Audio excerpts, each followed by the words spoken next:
is back. Yasmin, I'll start with you. You were there. Tell us what went down in court. So, yeah, he was sentenced to 8 years in prison.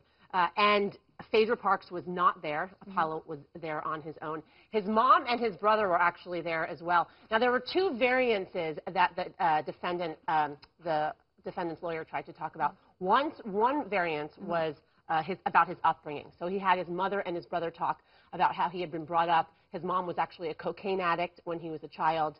He did not graduate high school. He did end up getting his GED, but he did drop out of high school. And you thought that was a good argument in terms of trying to say, look, this was his upbringing. He shouldn't serve time for this because part of it was out of his control. Not only was it a good argument, there was the lawyer on the defense side brought up a really good statistic, and he said 60% of African-American males that drop out of high school end up in prison.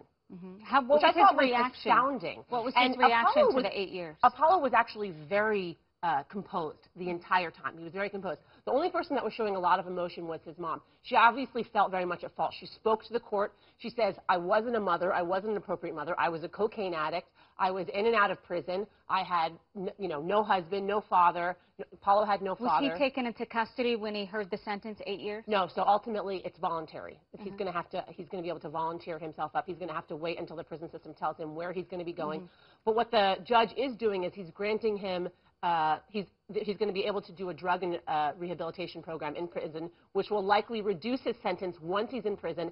And on top of that, the judge is asking that he be placed in somewhere near Atlanta so that his children can be seen. Yeah, his two young kids. Alex McCord, I want to bring you in on this. What's your reaction to Apollo getting 8 years? And have you heard from the Bravo family? You're part of it. Any reaction from the studio? Well, I have to think that Bravo will be excited from a TV perspective that they'll get a little time to cover him before he volunteers and gives himself up to serve his sentence. Really, the ball's in Phaedra's court now. She has an ironclad prenuptial agreement with Apollo. She's going to lose him for 8 years, maybe less if he gets time off. But it's really her call now. Earlier this year, it was made public that she was going to have a spin-off covering her legal cases that was taken away. Maybe that will come back now. But one thing's for sure, she has been picked up for season 7 of The Real Housewives of Atlanta, and she's got her storyline all laid out. Alex, does this surprise you at all? You know, when you're on reality TV, your life, your relationships, they're scrutinized, to put it mildly. So acting in this way, knowing that the TV cameras are on you, does it surprise you that he did these things? Well, I think it might be a case of trying to keep up with the Joneses, or in this case, keep up with the Phaedra. Apollo has said before that he felt pressure to keep up with his wife's earnings, and he stopped short of blaming the Real Housewives for his continued crimes, but that was sort of the inference, and I don't know, I'm hoping that this will give him a break and a chance to maybe, when he's done and when he's served his time, go in another direction. Were the Bravo cameras in the courtroom today? There were no Bravo cameras in the courtroom. But I actually have a question for Alex real quick. They talked a little bit about the structure that he would have been able to establish while he was, he got a TV show, he was out of prison for, that first time around. And they said, well, he had structure, he had a way to rehab.